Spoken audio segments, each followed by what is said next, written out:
Okay, hi everybody. I'm going to give it a couple minutes to give some people some time to get on here. Today I am making burgers because as many of you know, we are getting a CSA box from a local farm. And so what that means is all of us go in together and support this farm, and then we get to share in the produce of the farm. So it's not like, you know, you go to the grocery store and you pick out, I want this many peppers and this many heads of lettuce. We just divide what's on the farm every month. And so this week, some of the things that were in our box were leaf lettuce and tomato. And we have, I'll show you, we have one of these gorgeous heirloom tomatoes that came in our CSA, and so when I saw this, I was just like, we have to have burgers, because what else are you going to do with a beautiful tomato like this? You got to put it on a burger. I don't know if y'all have any ideas. Definitely put them down there in the comments. I would love to know, because I think that there's going to be some tomato left after we have our burger today. But I'm familiar with, and it's called a panade. And not an empanada, but panade, P-A-N-A-D-E. Oh, Jamie, you would put a tomato on a biscuit? Okay. So panade, it is a mixture of starch and liquid, and it is used to keep meats tender and juicy. So when I do burgers, what I always do is I get one of the buns. If I am doing 1 pound of meat, I will do 1 bun. And if I'm doing 2 pounds of meat, I'll do 2 buns. So it's just a regular bun. It's nothing fancy. And you're just gonna rip it up into little pieces, and like about this size, just little pinches, and just put it into a bowl. And I'm using our handy dandy silicone prep bowls. This is the 3-cup side, like they're the squishy. Hey Heather! They're the squishy bowls. This is the 3-cup. Then we have a 2-cup and a 1-cup. You can get them instead of 3. But you're just gonna rip up the bread into this, and then I'll see if I can get the camera to angle down where y'all can see this as I do it, without tipping my camera over. Yeah, can y'all see it? I don't know how the lighting is for you. Oh, thank you, Lauren, hilarious. So you're gonna get just a little bit of milk, and it's about a 1/4 cup that you're adding to this. If you were doing 2 buns, you would do a 1/2 cup. You're just gonna add about a 1/4 cup of milk to that, and then you're just going to stir it until you create a paste. I'm going to use our little scoop and spread here, or as my husband calls it, the peanut butter and jelly 2.0, because you can use one end for scooping the peanut butter and one end for scooping the jelly, and it's got a flexible tip, so you make sure to get all of it, and then you can cut the crust off your sandwich or cut them into whatever shape your kids want. But I like to use the flexible end, and you're just going to stir, and as you stir, you'll see that the bread just kind of, it really just breaks down, because that's what white bread does. Just breaks right down there, and you're just left with a paste. And I may have put a little bit too much milk in mine. You want it a little bit thicker than that. So I'm just gonna make do with this. All right, and then you're gonna take that and add it to your ground beef. So I've got a pound of ground beef here. I'm just gonna add our bread mixture. Yummy, yummy. Let's see if I can move this camera over a little bit more. There we go. And then I add a tablespoon of seasoning. I don't know if y'all can see that there. I don't know if the camera will focus on it. But this is our Pampered Chef garlic, crushed peppercorn and garlic rub.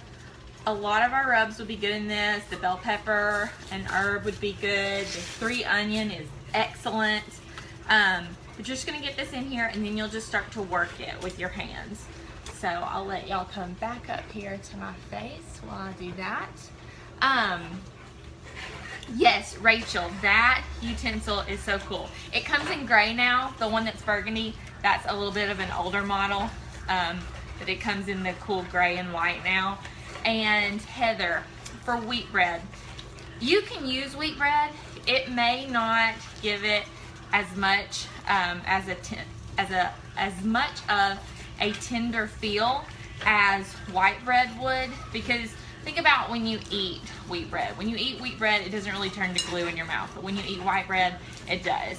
And so that's really what you're using it for here, is for glue. So you can definitely do it with wheat bread. It won't be the same, but you'll have the benefits of the wheat bread. Okay, so once you get this all worked together, what I like to do, sure thing, Allison, come on over. What I like to do is just kind of pat it down into an even layer, and I'm making 4 burgers. So I just take my hand and I just score it 4 times like that, and try to get pretty even sections. And then I'm gonna go grab a plate to put these on too.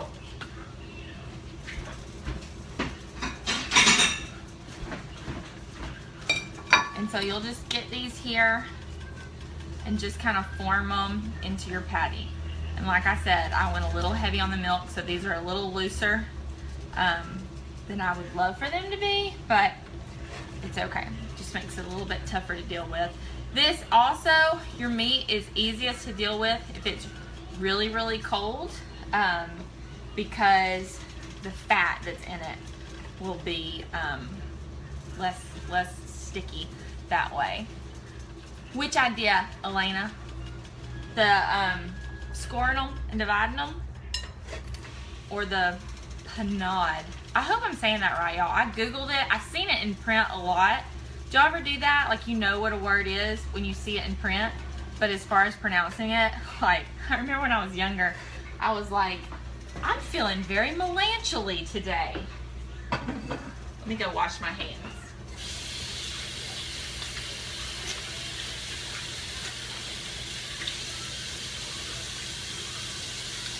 Or the word chamois. I think I pronounced it as chamois or chamois or something.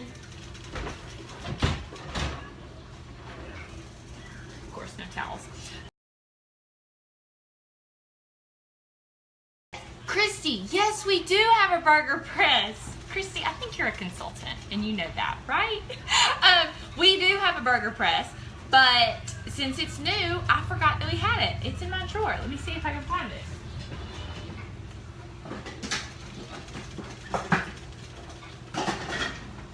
Okay, it's not in this drawer. We're under kitchen construction, so everything is everywhere. But yeah, we do have a burger press, and it's really neat. Okay, so I have got our double burner grill pan right here, and I've been preheating this just over medium-high heat. We're just gonna lift up the press and put our burgers in.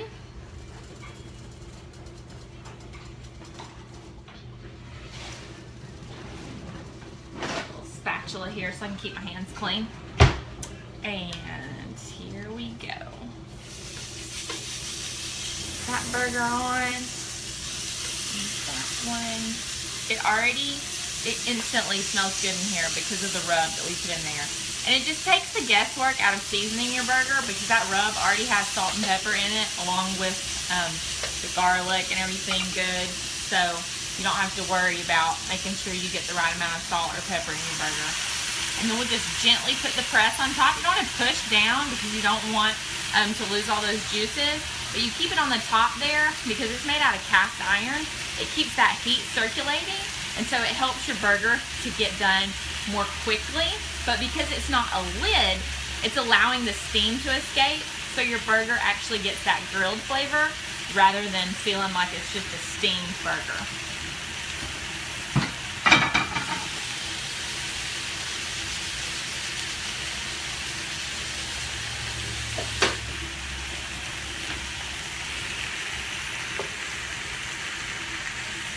Okay, so the next recipe we have for you is super gourmet. We are going to use our large bar pan. Mine's really dark, as you can see. Our stoneware gets dark over time. That's how it develops its seasoning. That's what makes it gets smoother as it gets seasoned, and it develops its own non-stick. So over time, you won't have to oil it as much, and things will just slide right off of it. So onto our bar pan. I've got my oven preheated to 450 degrees, and then onto my bar pan.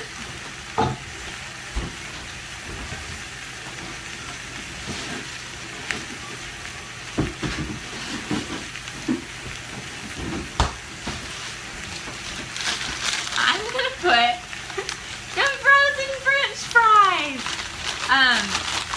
My motto is only one recipe in your meal should be worked. So for this recipe, my burgers are worked. So I don't want my French fries to be worked. So I'm just gonna take these.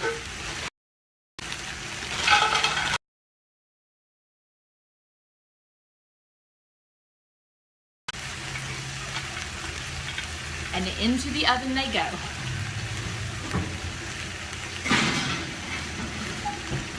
Also, now this bag is empty and I have more space in my freezer. So really I'm cleaning by making these. Lauren, I'm not sure I understand your question. I know you're not saying what I think you're saying. So what is that pan called? The bar pan? Bar pan. Because it's got walls on it. So you could make like cookie bars or brownie. Yeah. Bar pan. B-A-R pan. Sorry about that. Our burgers are cooking, our French fries are in the oven, and I should have set a timer on the burgers. You want to let them go about 4 or 5 minutes. So now I'm going to cut our tomato. And normally I would use our simple slicer for the tomato. This little guy right here.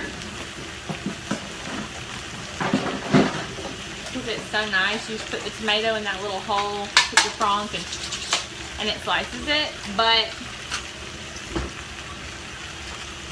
here's the size of the hole, and like my tomato, it's giant, so that's just not gonna work. So I'm just gonna use our knife, the old-fashioned way, like our grandmas did. And I love our knives because they stay sharp a really long time. You know, tomatoes are one of those super tough vegetables to cut because you just wind up squishing them, especially if they're really ripe. Not with our knives. So they are just gonna slice through that tomato super easy. Oh my goodness, y'all, these look so good. If you are wanting to sign up for the CSA, send me a private message saying that you want more information about how to get connected with that. There's still time, I can still connect you. Okay, and then I've already got our lettuce washed and dried over here. So I'm just gonna add the tomato to our plate. Yum, yum. I may just have like a sandwich of that after my burger. And then also we're gonna do our cheese. Now there's a couple tools that I really like to use for slices of cheese. The first thing that we always use when I was a brand new consultant, it's probably dirty because we use it so much. Okay, well, it's our vegetable peeler. We've got a serrated vegetable peeler, and you can just drag it along this, and it makes nice, wide, flat slices.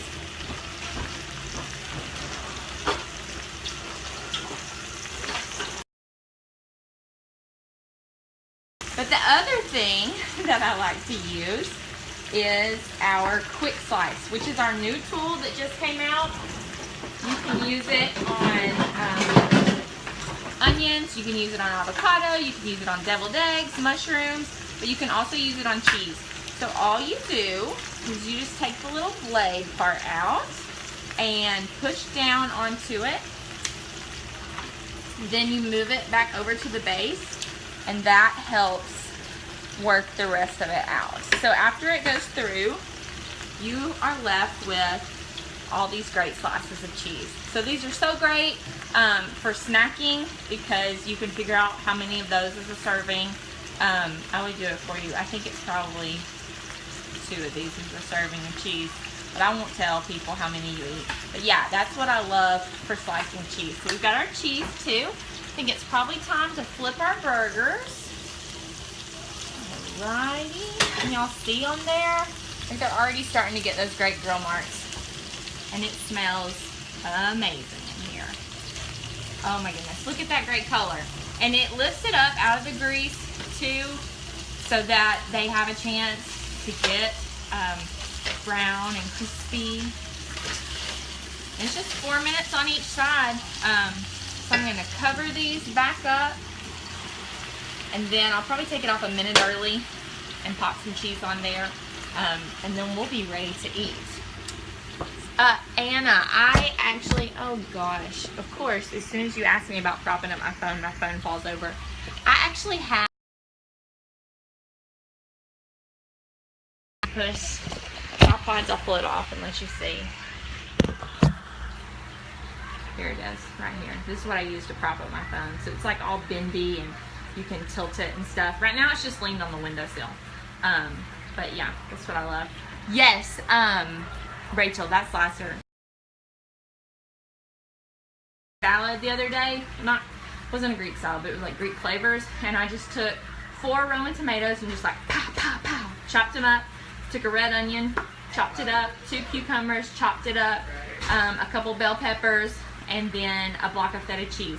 So like I didn't get out a knife, I didn't get any chopping tools except the slicer, a cutting board, and a bowl. And then I just drizzled it with balsamic vinaigrette, tossed it together, and I had a delicious side dish. All right, well I'm gonna go say hi to my hubs who just walked in the door. Say hey, Daniel. Okay, and y'all have a great night. Bye.